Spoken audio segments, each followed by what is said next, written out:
দেশ আবার নতুন করে স্বাধীন হয়েছে। জেলা বিএনপির বিপ্লবী সভাপতি আফরোজা খান নেতার পক্ষ থেকে আবারও ঘিওর জাতীয়তাবাদী শক্তির সকল সৈনিককে শুভেচ্ছা এবং অভিনন্দন জানাচ্ছি। আজকে এই দিনটির জন্য যারা ত্যাগ স্বীকার করেছে,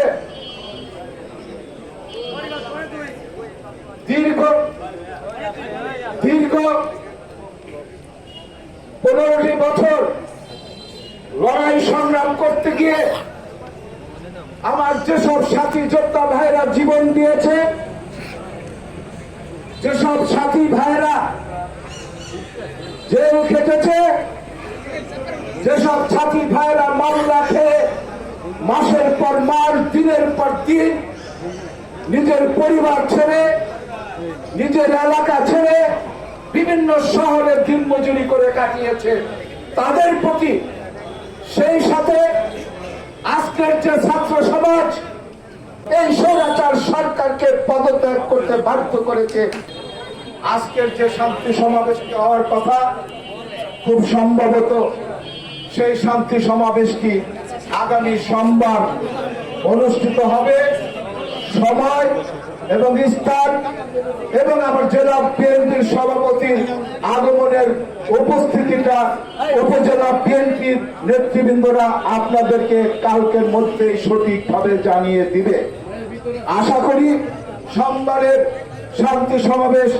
আজকের এই সমাবেশ থেকে আরো দ্বিগুণ হবে। আপনারা সবাই সেই সমাবেশে অংশগ্রহণ করবেন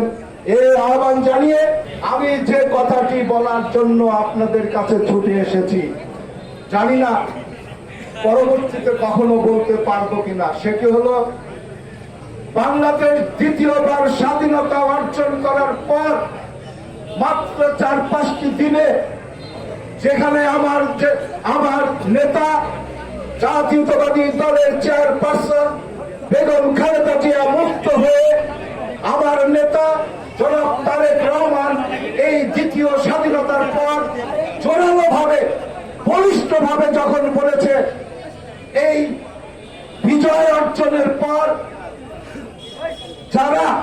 কষ্ট স্বীকার করেছেন, ত্যাগ স্বীকার করেছেন, তাদের প্রতি একটি জোরালো আহ্বান জানিয়েছেন উনি। কোনোভাবেই কোন অনুপ্রবেশকারী এই দুঃসময়ের সুযোগ সন্ধানী যাদেরকে দীর্ঘ আন্দোলন সংগ্রামে আপনারা কাছে পান নাই, এই অনুপ্রবেশকারীরা আপনাদের মাঝে ঢুকে পরিকল্পিতভাবে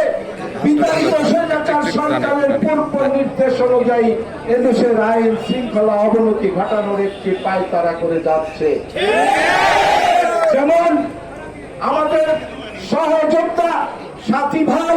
বাংলাদেশের নাগরিক, তাদের প্রতি এবং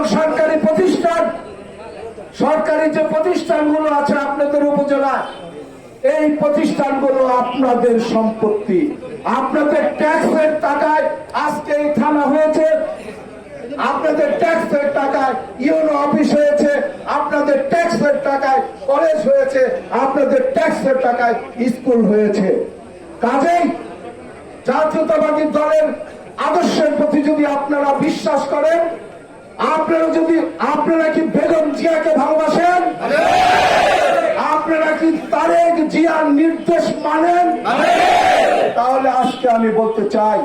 ওনাদের নির্দেশ, জেলা বিএনপির সভাপতি আফরোজা খান নেতার পরামর্শ, এই মুহূর্ত থেকে, এখন থেকে যারা আমাদের এই সম্পদগুলো ধ্বংস করতে চায়, যারা এই সম্পদগুলোতে আঘাত করতে চায়,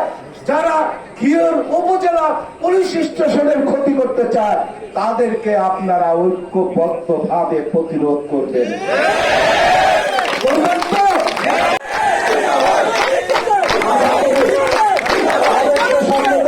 দলের